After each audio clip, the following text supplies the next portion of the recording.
So hey guys, this is Safal Bishan और आज हम स्टार्ट करने जा रहे हैं अपना अगला लेक्चर। ठीक, तो आज हम स्टार्ट करेंगे हमारा जो स्क्यू लाइंस के जो कंसेप्ट होते हैं उसके बारे में। तो ये एक्सरसाइज 4.3 के सबसे इंपॉर्टेंट कंसेप्ट्स में से आते हैं जिसपे हमारे most of the questions based रहेंगे। ठीक, और ये लास्ट कंसेप्ट होंगे स्क्यू लाइंस के। इसके बाद हमारे 4.3 एक्सरसाइज में कोई आर्टिकल नहीं रहेगा और यहाँ से इस मतलब आर्टिकल के बाद हमारा स्ट्रेट लाइंस एंड प्लेन्स का जो हमारा यूनिट है वो खत्म हो जाएगा। तो आइए चलिए हम स्टार्ट करते हैं स्क्यू लाइंस। तो पहले हम समझते हैं कि स्क्यू लाइंस होती क्या है। ठीक, ये एक 3D कंसेप्ट होता है और स्क्यू लाइंस समझाने के लिए ये मान लीजिए आपकी कोई एक लाइन है।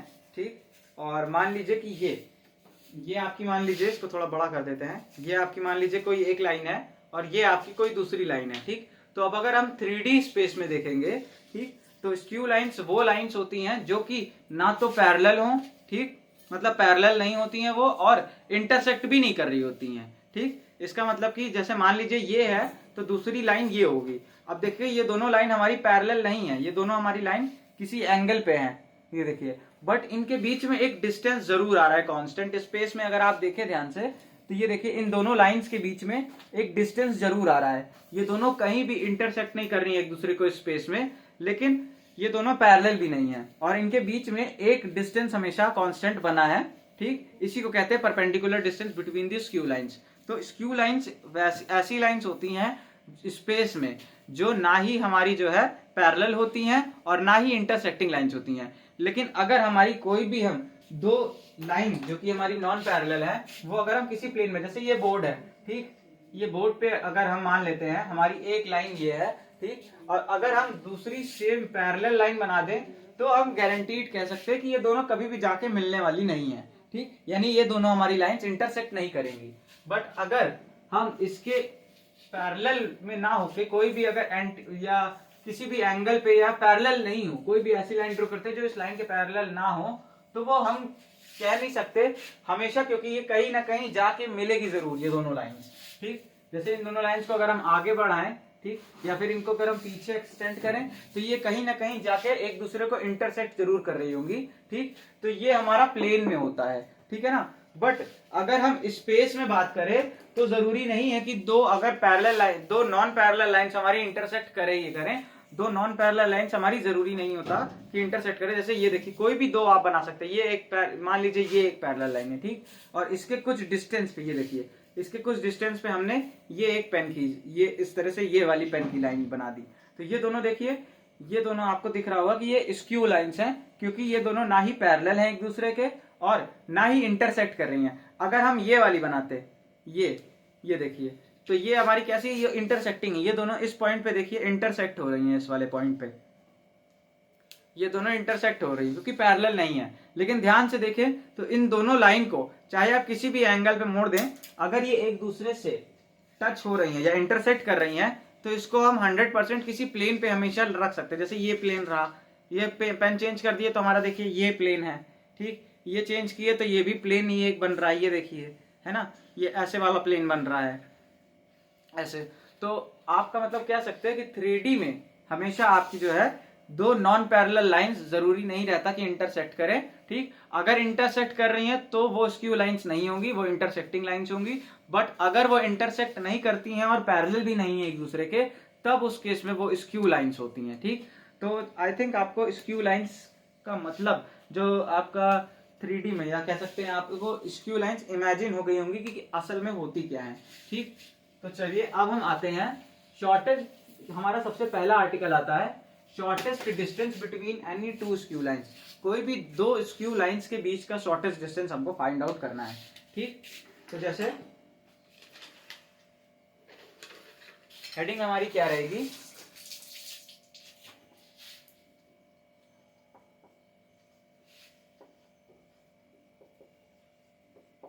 शॉर्टेस्ट डिस्टेंस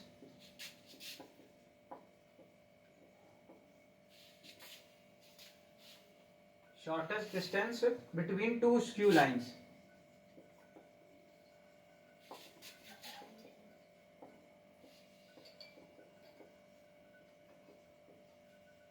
दो स्क्यू लाइंस के बीच का हमारा शॉर्टेस्ट डिस्टेंस। ठीक, तो देखिए सबसे इसको हम दो पार्ट में बांटते हैं, ठीक। सबसे पहला होता है हमारा व्हेन वो equation of both the lines are given in symmetrical form, जब हमको दोनों लाइंस की इक्वेशन जो रहती है वो हमारे सिमेट्रिकल फॉर्म में दी हुई हो, ठीक। तो जैसे कि यहां पे डालेंगे when the equation of both lines are given in symmetrical form,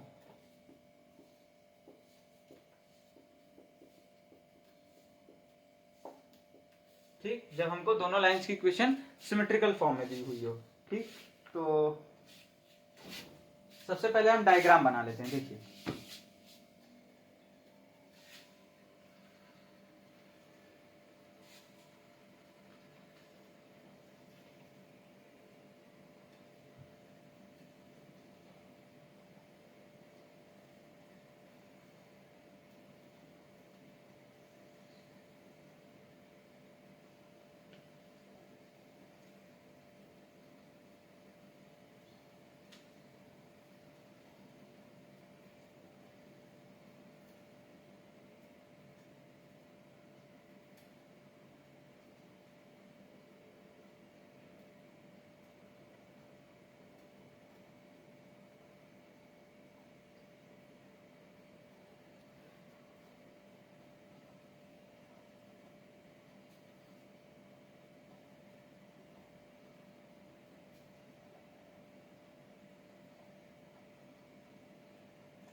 ये आपकी पहली लाइन है, ठीक।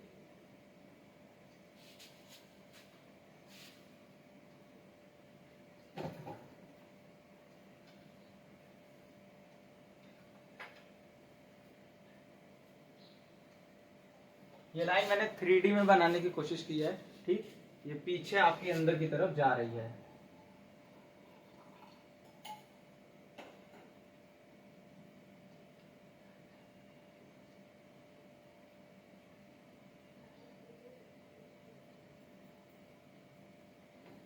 फिर से बनाते हैं।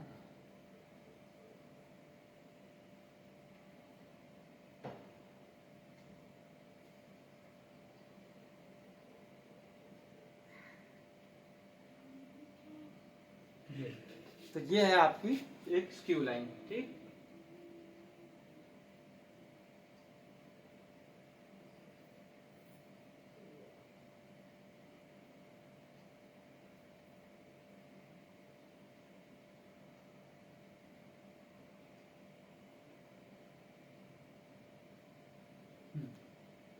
तो ये आपकी लाइन है, ये पीछे की तरफ जा रही है, ठीक है। अब आपकी दूसरी लाइन आती है ये यहां से,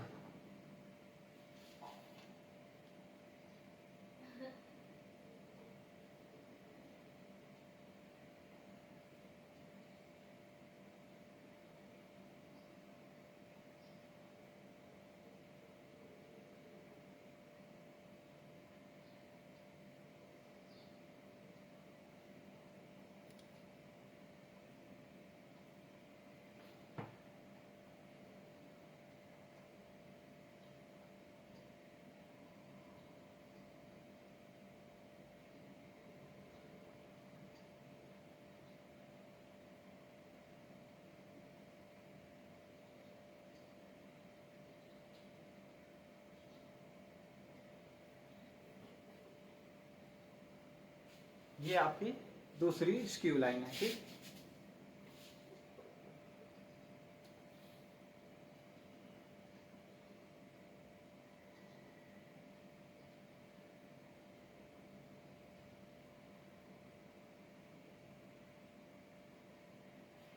ठीक। तो ये आपकी दो स्क्यू लाइंस हो गई। अब अगर आप ध्यान से देखेंगे तो इनके बीच में यहां कहीं आपका जो है परपेंडिकुलर डिस्टेंस आपका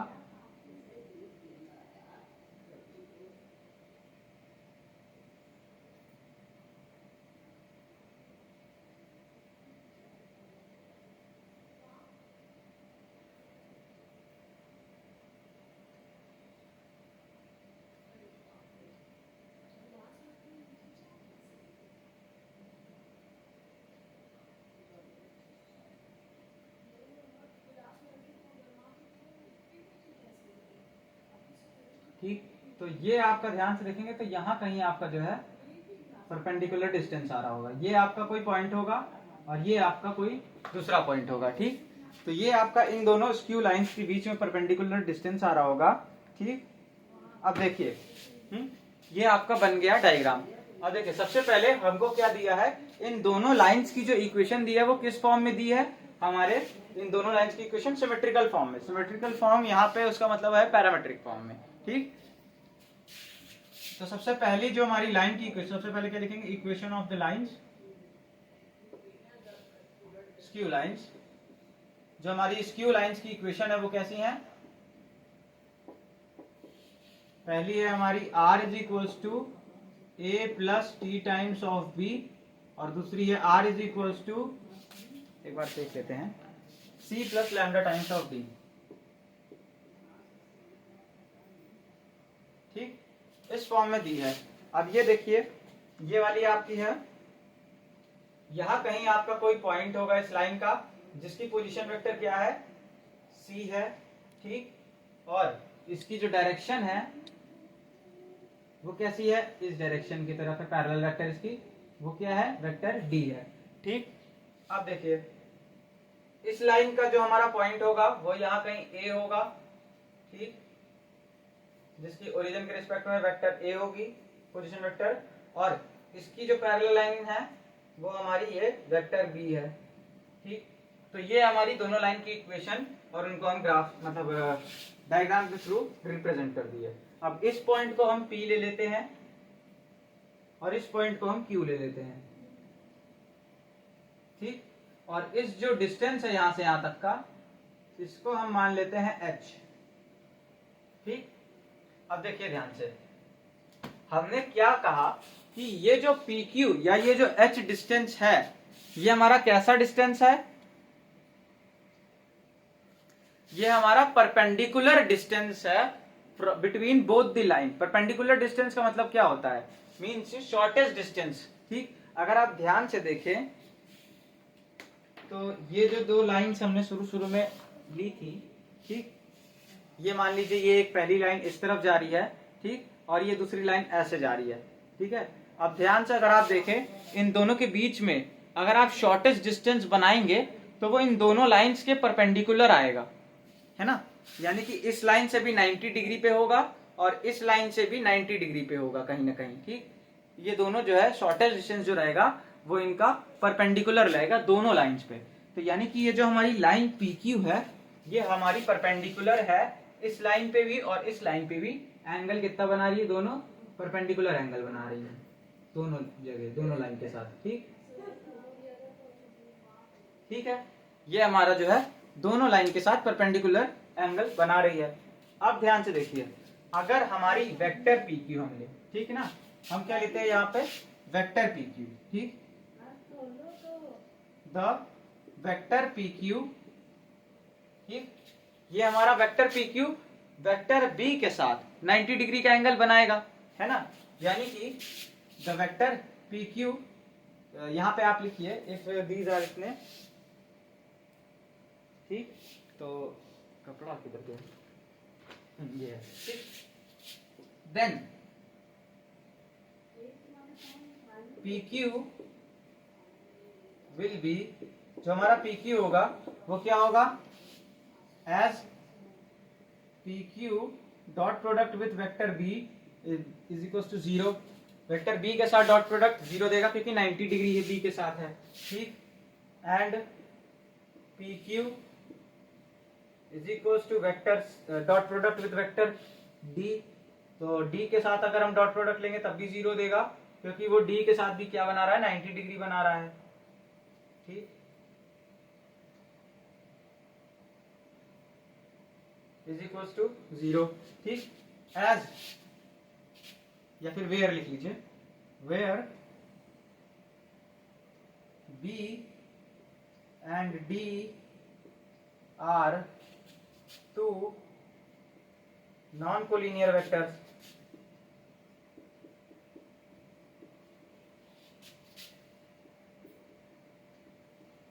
ये दोनों क्या है, नॉन कोलिनियर वेक्टर्स हैं। So PQ will be equal to b cross d. P Q क्या हो जाएगा हमारा, बी क्रॉस डी हो जाएगा। अब हम देखिए यहाँ पे हमारा पी क्यू हमको आ गया, ठीक। अब हमें सबसे पहले when the equations of line are given in symmetrical form, जब हमारे सिमेट्रिकल फॉर्म में दी होंगी तो हमको निकालना क्या है, ये हमारा पी क्यू का डिस्टेंस मतलब शॉर्टेस्ट डिस्टेंस निकालना है हमको, ठीक। हमको कोई भी वेक्टर नहीं निकालनी, हमको एक स्केलर क्वांटिटी निकालनी है जो कि हमारा शॉर्टेस्ट डिस्टेंस है, ठीक। तो हम अगर ध्यान से देखें तो हमारी जो लाइन ज्वाइन करी जा रही है ए और सी को, ठीक,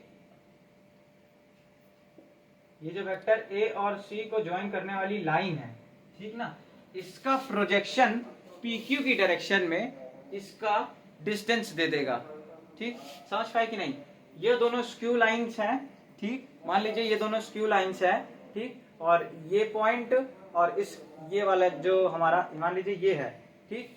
तो ये दोनों स्क्यू लाइंस हैं, ठीक, ये वाला आर्म और ये वाला आर्म पूरा, ठीक। और इन दोनों को ज्वाइन करने वाला मतलब कि मान लीजिए ये इसका सी, ये वाला पार्ट हमारा सी है और ये वाला पार्ट हमारा ए है, तो इन दोनों को ज्वाइन करने वाला ये हमारा जो है एसी लाइन हो गई, ठीक। ये हाथ मेरा, ठीक, एसी लाइन हो गई। इसकी प्रोजेक्शन अगर हम देखें, ठीक, इसकी प्रोजेक्शन अगर हम देखें in the direction of P Q, तो वो हमारा पी क्यू का डिस्टेंस दे देगा, मतलब कि इन दोनों के पॉइंट के बीच का डिस्टेंस दे देगा। मतलब कि इन शॉर्ट अगर आप कहें तो वो हमारा क्या दे देगा, परपेंडिकुलर डिस्टेंस दे देगा इन दोनों लाइंस के बीच का, ठीक। तो यहां से हम क्या लिखेंगे, पी क्यू हमारा आ गया बी क्रॉस डी। अब देखिए यहां से अगर हम पी क्यू का मॉडुलस निकाले, यानी कि हम वही निकाले ना परपेंडिकुलर डिस्टेंस, वही पी क्यू का modulus. So modulus of P Q is the projection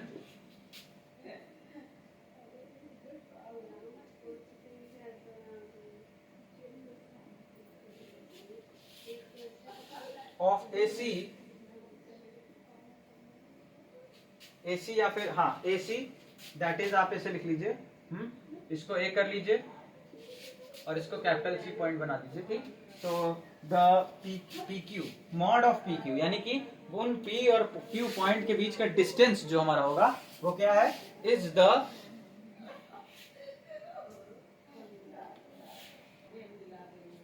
तो पी क्यू हमारा क्या होगा, प्रोजेक्शन होगा एसी के अलावा, ठीक।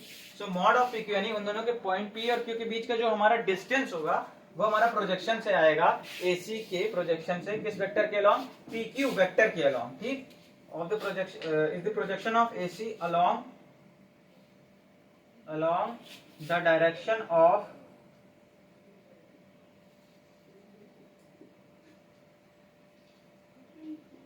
वेक्टर पी क्यू, ठीक। पी क्यू वेक्टर के डायरेक्शन में एसी का प्रोजेक्शन हमारा क्या होगा, पी क्यू का मॉडुलस होगा, ठीक। अब देखिए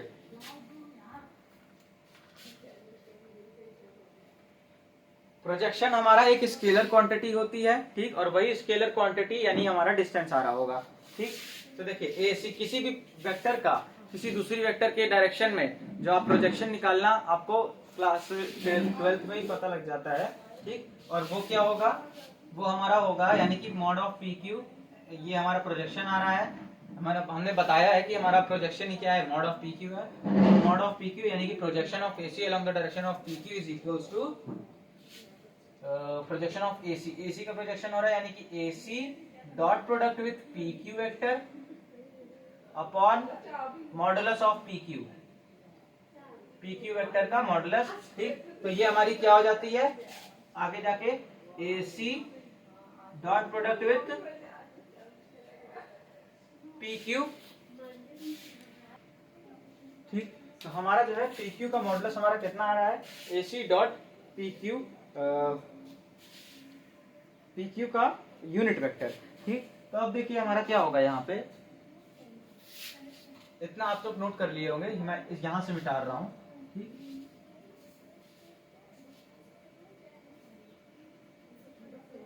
इसके बाद हमारा क्या लिखेंगे, यहीं से हमको पी क्यू की वैल्यू पता है, तो हमारा जो पी क्यू यानी कि हम क्या माने हैं उसको एच माने हैं, ठीक। तो हम यहाँ पे क्या लिख सकते हैं कि एच इज इक्वल्स टू, तो ये हमारा क्या आ जाएगा, H is equals to AC, यानी कि वेक्टर C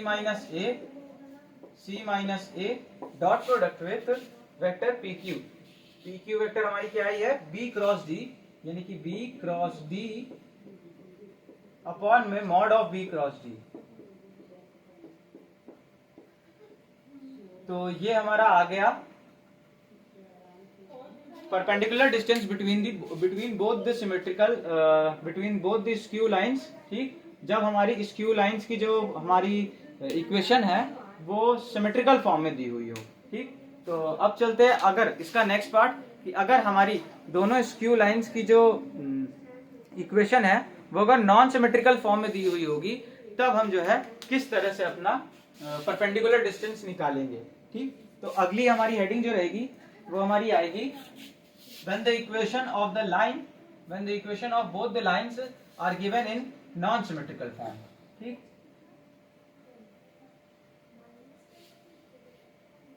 फिगर हमारा ऐसे ही बनेगा, इसमें कुछ चेंज आएंगे। ठीक,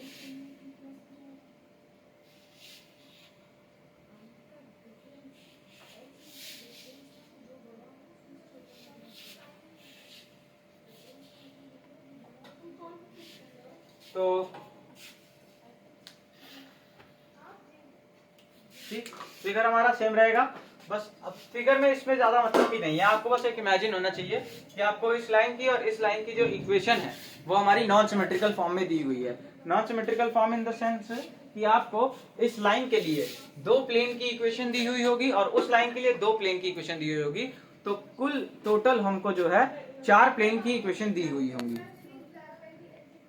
ठीक, तो अब हमारा क्या आता है, equation of both the lines. हमारी दोनों लाइन की इक्वेशन हम सबसे पहले लिखते हैं, equation of both the lines. ठीक, दोनों लाइन्स की हमारी इक्वेशन क्या आ रही है, पहली लाइन की हमारी इक्वेशन आ रही है r.n1 plus d1 is equals to 0, r.n2 plus d2 is equals to 0। ठीक, ये हमारी आ रही है पहली लाइन की इक्वेशन, और ये हमारी आ रही है r.n3 plus d3 is equals to 0, r.n4 plus d4 is equals to 0। ये हमारी दूसरी लाइन की इक्वेशन आ रही है। ठीक, इसको हम ले लेते हैं लाइन 1 और इसको हम ले लेते हैं लाइन 2। ठीक, अब देखिए ये आपका आ गया, let line 1 passes through point ए।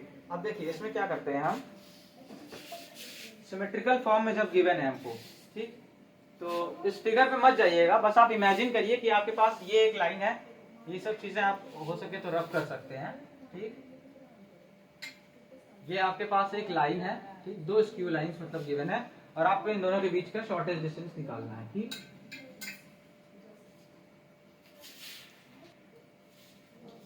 ये हमको हमारी दो लाइन की इक्वेशन हमें पता है। ठीक, अब हम क्या ले लेते हैं, हम कोई एक पॉइंट ले लेते हैं हमारी PQ लाइन पे। हमारी ये वाली जो लाइन है हमको देखिए क्या निकालना है, नॉन सिमेट्रिकल फॉर्म में, मतलब कि equation are given in non symmetrical form. पहले हेडिंग की चेंज कर लीजिए आप। ठीक, given in non symmetrical form है। ठीक, नॉन सिमेट्रिकल फॉर्म। ठीक, ये हमारे नॉन सिमेट्रिकल फॉर्म में जब गिवन हो। ठीक, तो दोनों लाइन की इक्वेशंस हमारी इस तरह से हैं। ठीक, अब हम मान लेते हैं कि हमारी जो लाइन 1 है वो हमारे A पॉइंट से पास कर रही है। ठीक, और जो लाइन 2 है वो हमारे C पॉइंट से पास कर रही है। जैसे भाई पहला, तो हमारी ये लाइन C पॉइंट से पास कर रही है, हमने मान लिया कि ये हमारी C पॉइंट से पास कर रही है और ये हमारी A पॉइंट से पास कर रही है। ठीक, ये हमारी लाइन 1 है और ये हमारी लाइन 2 है। ठीक, तो अब हमारे यहाँ से क्या आएगा, अगर हमारा पॉइंट C हमारी लाइन 2 पे लाई कर रहा है और अगर हमारा लाइन 1 पे पॉइंट A लाई कर रहा है, तो ये दोनों प्लेन्स की इक्वेशन को पॉइंट C सेटिस्फाई करना चाहिए और इन दोनों प्लेन्स की इक्वेशन को इन दोनों प्लेन्स की इक्वेशन को पॉइंट A सेटिस्फाई करना चाहिए और इन दोनों प्लेन्स की इक्वेशन को पॉइंट C सेटिस्फाई करना चाहिए। ठीक, तो अब हम यहाँ से क्या आएगा, तो वही चीज अब हम लिखेंगे यहाँ पे कि इफ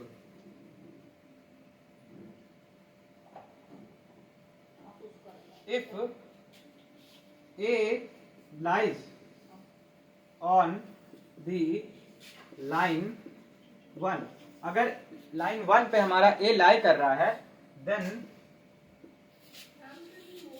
वी हैव, तब हमारे पास क्या होगा, then we have A dot N one is equals to minus D one, comma A dot N two is equals to minus D two. ठीक, ये हमारा हो गया। और फिर आता है if C lies on the line, C कौन सी लाइन पे हमारा लाई करेगा, if C lies on the line 2, then we have, तो हमारे पास क्या होगा, A dot N three is equals to minus d three and a dot sorry C dot N three, और यहाँ पे भी क्या होगा सी। ठीक, तो सी डॉट एन फोर हो जाएगा is equals to minus d four. ठीक, तो ये हमारे पास आ गई, इनको हम बना लेंगे, इन दोनों इक्वेशंस, इन दोनों को हम बना लेंगे इक्वेशन नंबर 3 और इसको बना लेंगे इक्वेशन नंबर 4। ठीक, ये दोनों हमारे पास आ गए। अब हम पिछला वाला फॉर्मूला लगाएंगे, वो क्या था हमारा, H is equals to A minus C dot product with B cross D upon में mod of B cross D. ठीक, mod of B cross D. ठीक, हम इस फॉर्मूले को लगाएंगे। अब बी क्रॉस डी क्या है हमारा, बी हमारा क्या है, इस लाइन के पैरेलल हमारी एक वेक्टर है। ठीक, तो हमारी वेक्टर बी क्या होगी, इस नॉर्मल और इस नॉर्मल की हमारी क्रॉस प्रोडक्ट हमारी बी वेक्टर होगी, और उसी तरह से ये नॉर्मल और ये नॉर्मल की क्रॉस प्रोडक्ट हमारी डी वेक्टर होगी। ठीक, सो यहाँ पे हम लिखेंगे नीचे, so the vector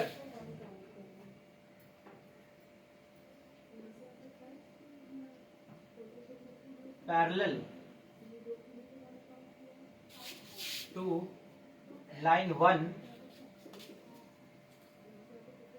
B, then यहीं पे आप लिखेंगे फिर, then b will be equal to n1 cross n2।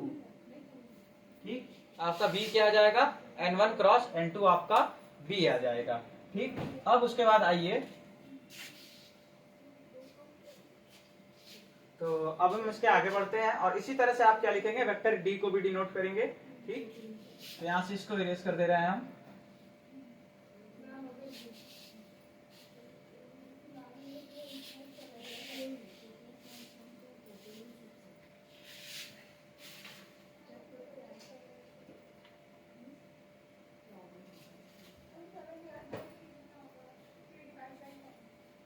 ठीक, तो देखिए, and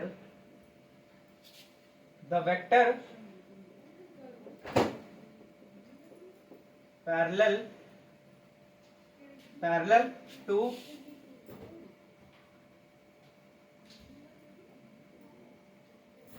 the line, the vector parallel to the line 2, ठीक, b वेक्टर d, ठीक, मान लेते हैं हम वो वेक्टर क्या है, d है, then d will be equal to n3 cross n4, हमारी वेक्टर d क्या होगी, n3 क्रॉस n4 का क्रॉस प्रोडक्ट होगा। ठीक, तो अब हमको वेक्टर b मिल गई, वेक्टर d मिल गई। अब हम ये वाला फॉर्मूला यहाँ पे हम अप्लाई करेंगे।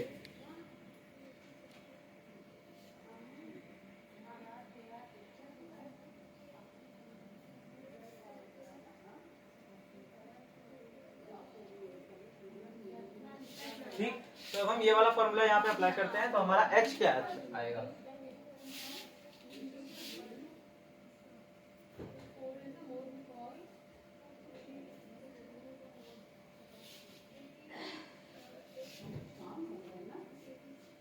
हमारा h कितना आएगा,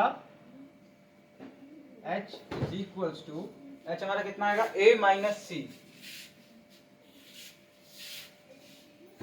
यहाँ वेक्टर होगा, ठीक। h हमारा आएगा a minus C dot product with b कितना है हमारा n1 n2 cross product with n3 n4,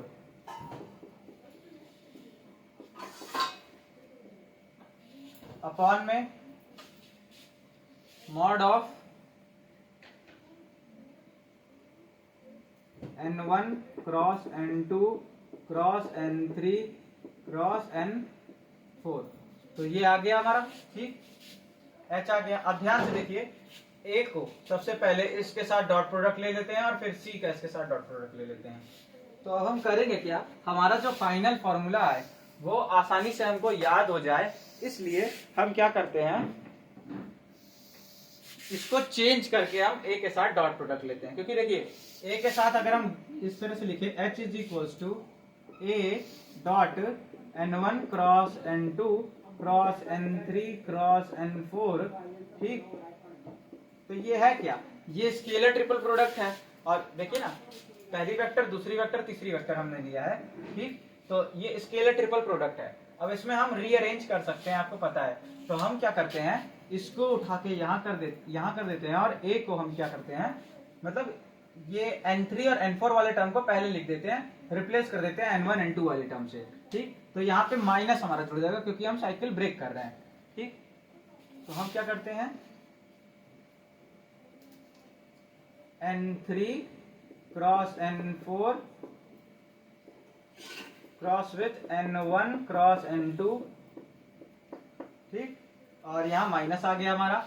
अब इसके बाद ये तो हो गया a के साथ, अब c के साथ करते हैं तो माइनस c के साथ हमारा सेम उतार देंगे, n1 cross n2 cross n3 cross n4, ठीक। ये दो का पेयर हम बनाए रहेंगे अभी भी, ठीक, डॉट प्रोडक्ट विथ, और यहाँ पे भी डॉट, अपॉन में n1 cross n2 cross n3 cross n4 इनका मॉडुलस, ठीक।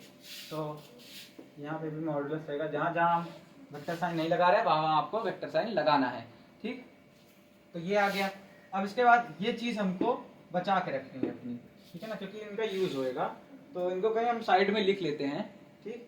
तो हमारा क्या है, a dot n1 is equal to minus d1। देखिए ये हमारा क्या है, a dot n1 is equal to minus d1, a dot n2 is equal to minus d2, c dot n3 is equal to minus d3 और c dot n4 is equal to minus d4, ठीक।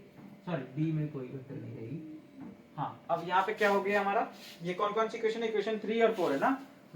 तो ये दोनों हमारी equation कौन सी हैं, equation 3 है, और ये दोनों हमारी कौन सी इक्वेशन है, इक्वेशन 4 है, ठीक। चलिए अब हम क्या करते हैं, the vector parallel to the line b, तो इनको अब रब कर सकते हैं, वहां पे हमने लिख लिया जो हमको लिखना था, ठीक।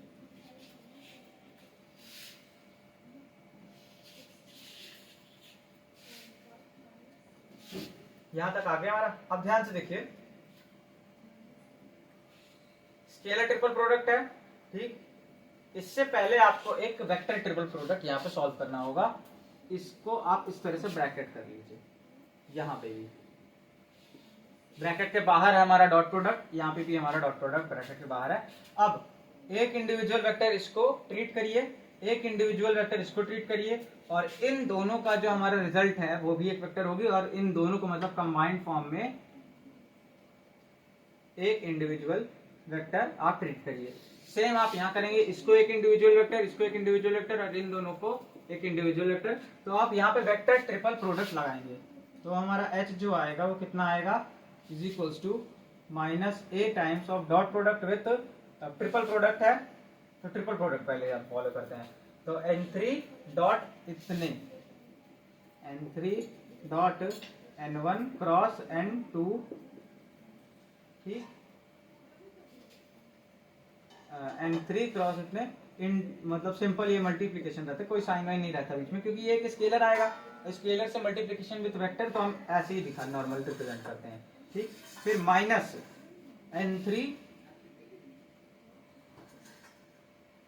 n3 डॉट n4,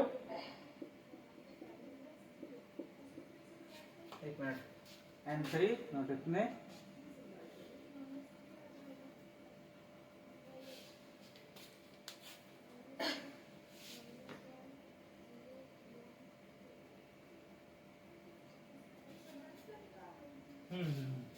एक्चुअली आपको इसको एक सेपरेट वेक्टर ट्रीट करना है एज अ, ठीक, ये नहीं, बताता हूं,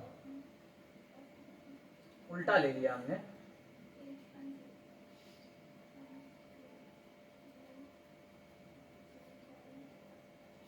इसको आपको एक इंडिविजुअल वेक्टर की तरह ट्रीट करना है और इन दोनों को आपको अलग अलग वेक्टर की तरह ट्रीट करना है, और यहाँ पे भी इसको आपको एक इंडिविजुअल वेक्टर की तरह और इन दोनों को अलग अलग वेक्टर की तरह ट्रीट करना है। अब आपको जो है क्या लगाना है, यहाँ पे वेक्टर ट्रिपल प्रोडक्ट लगाना है। ठीक, तो अब आप अगर वेक्टर ट्रिपल प्रोडक्ट लगाते हैं तो आपका क्या आता है यहाँ पे n3, तो n3 cross n4 dot product with n2 n2, ठीक, minus n3 cross n1 n3 cross n4 dot product with n1,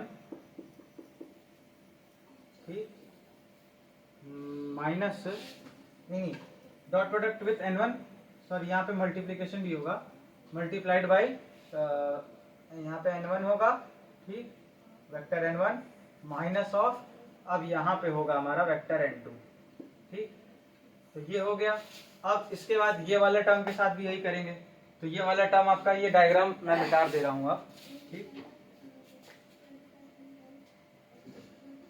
थोड़ी स्पेस बनेगी, ठीक, तो अब आपका क्या आ जाएगा यहाँ पे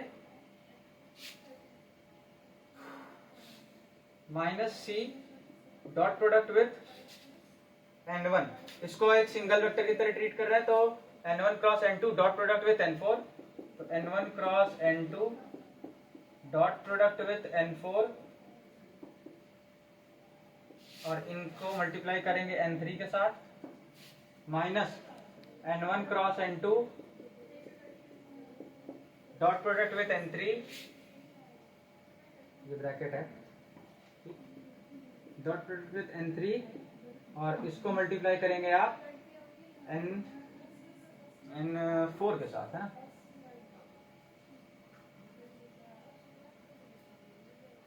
और ये आपका ब्रैकेट क्लोज। अब डिनोमिनेटर में आपका क्या आएगा, वही n3 cross n4 cross n3 n1 cross n2 cross n3 cross n4 का मॉडुलस, ठीक, तो n1 cross n2 cross n3 cross n4 का मॉडुलस, ठीक, ये मॉडुलस लग गया। अब आपका h कितना आ रहा है, h आपका ध्यान से देखिए, a डॉट से आप अब c डॉट से और a डॉट से अंदर मल्टीप्लाई कर दीजिए, तो ये तो आपका क्या है, ये एक स्केलर ट्रिपल प्रोडक्ट है, और स्केलर ट्रिपल प्रोडक्ट को आप कैसे डिनोट करते हो, आप ध्यान रखो, पहले तो माइनस करोगे तो minus of a dot n1 आ गया, ठीक, a dot n1।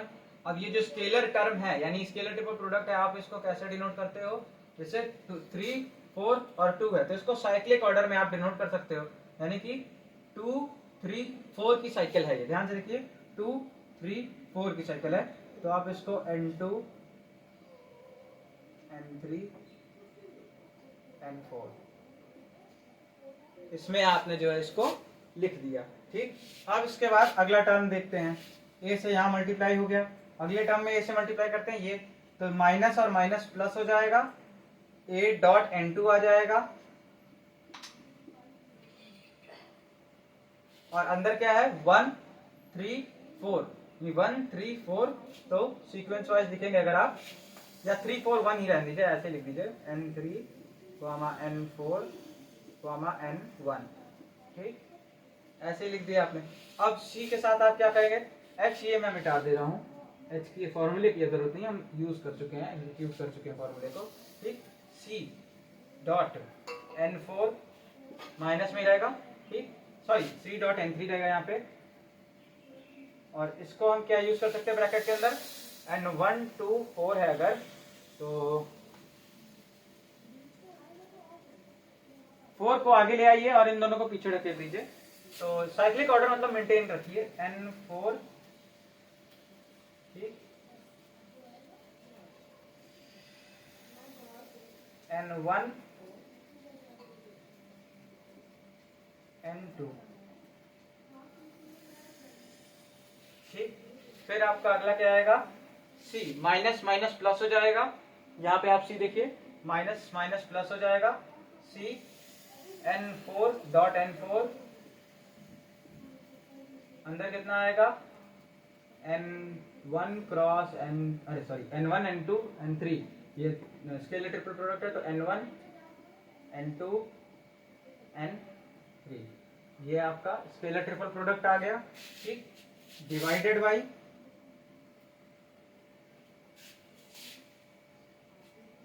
N one cross N two cross N three cross N four का मॉडुलस, ठीक। तो इतना आ गया। अब आप ध्यान से देखिए, a1 डॉट n1 की वैल्यू कितनी है, माइनस d1, ठीक।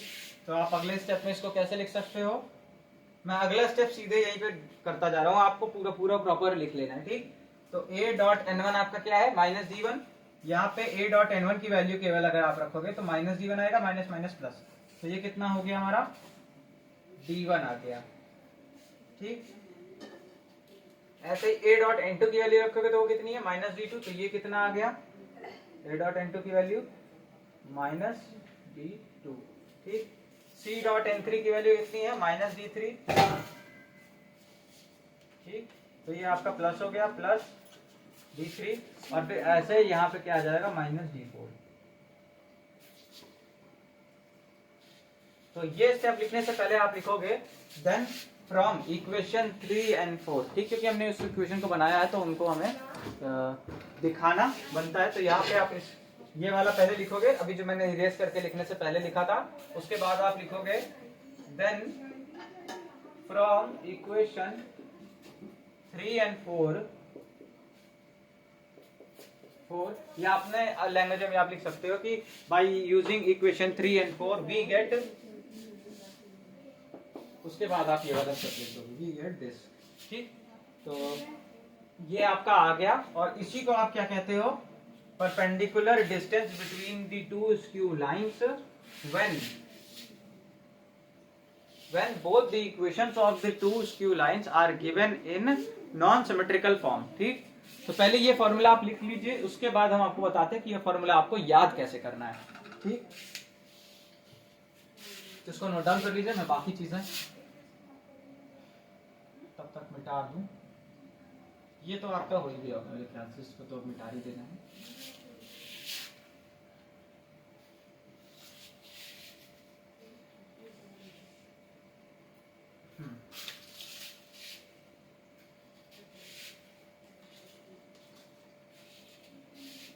तो हो गया, अब इरेज कर दे रहे हैं इसको, ठीक। अब मैं आपको डायरेक्ट फॉर्मूला बताता हूँ कैसे लिखना है, याद करके, इस फॉर्मूले की जरूरत नहीं है, क्योंकि मुझे पता है ना वो ट्रिक कैसे, इसको इस फॉर्मूले को याद कैसे रखना है, ठीक।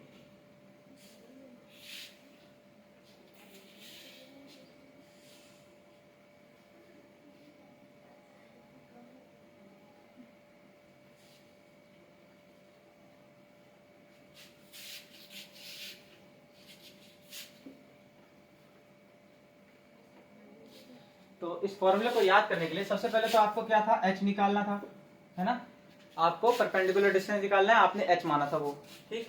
अब उसके बाद आपको क्या लिखना है, d n n n d n n n, ठीक, इस तरह से आप लिखते जाइए, d n n n और फिर d n n और n, ये आपने लिख दिया। अपॉन में अपॉन के नीचे वाले टर्म तो सभी को याद होगा, n1 cross n2 cross n3 cross n4, ठीक, का मॉड्यूलस, ठीक, ये आ गया आपका। अब देखिए ध्यान से, डॉट प्रोडक्ट नहीं डॉट नहीं रहेगा, डी तो कोई नॉर्मल वैल्यू है ना, हाँ, इतना आपको पहले कर लेना है, ठीक। और उसके बाद प्लस माइनस, ठीक, प्लस माइनस लगा दिए। अब उसके बाद आपको 1 2 3 4 की साइकिल को चेंज कर करके लिखना है।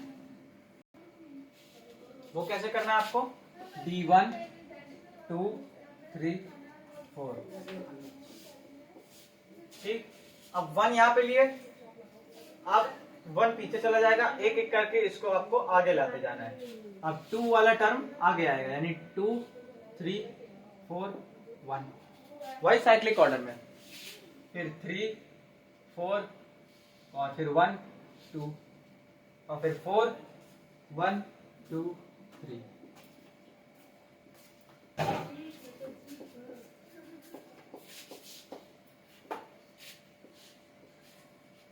तो ये बन गया आपका फॉर्मूला, और इस तरह से आपको याद करना है, ठीक।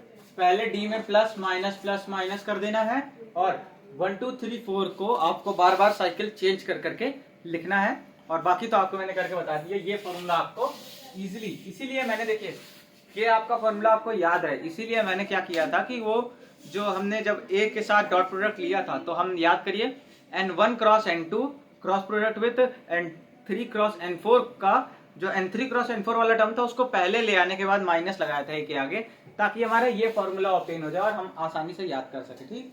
आपको भी मैं यही सजेशन दूंगा कि आप सेम मेथड फॉलो कीजिए, एग्जाम टाइम में आप ही को फायदा रहता है इससे, वरना कंफ्यूजन हो जाती है और गलत आपका निकलने लगता है, तो फिर उस टाइम में दिमाग फ्रस्ट्रेट होता है, ठीक। तो यही आप फॉर्मूला याद कीजिए, ये आपके लिए ज्यादा आसान रहेगा, सबसे आसान रहेगा आई थिंक, ठीक। तो ये हो गया हमारा जब हमें परपेंडिकुलर डिस्टेंस निकालना हो between any two given skew lines, ठीक। अब इसके बाद हम बात करते हैं कि जब परपेंडिकुलर डिस्टेंस निकालने के बाद अब उस परपेंडिकुलर डिस्टेंस वाली जो लाइन है अगर हमें उसकी इक्वेशन निकालनी हो, यानी कि ये हमारी पहली स्क्यू लाइंस है, ठीक।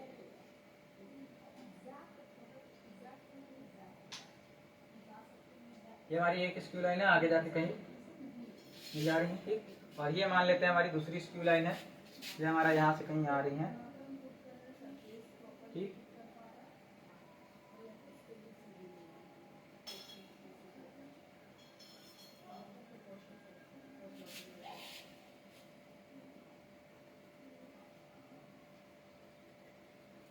ठीक, ये हमारी दो स्क्यू लाइन है, ठीक।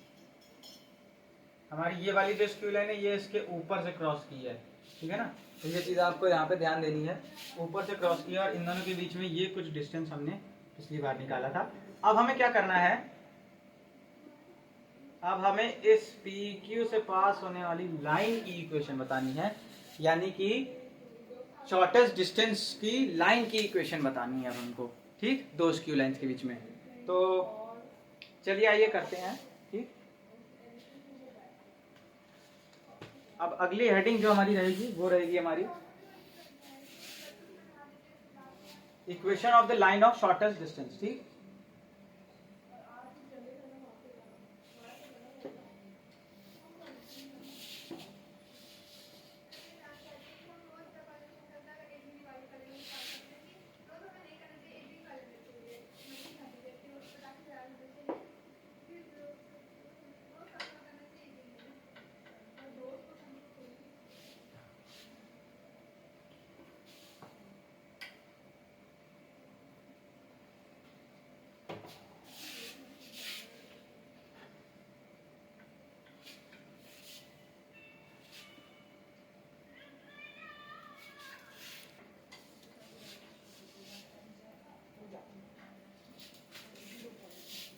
तो अब हमारी अगली हेडिंग रहेगी equation of the line of shortest distance.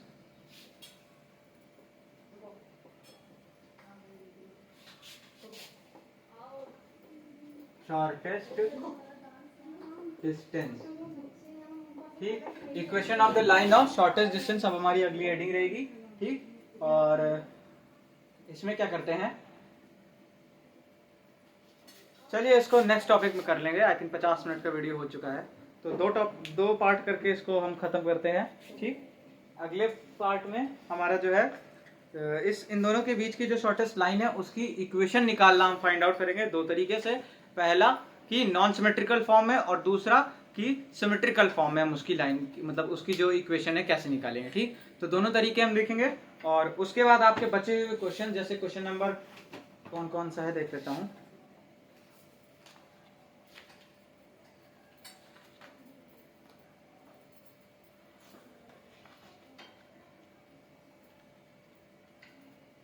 Question number हमने आपको 12th करा चुका था।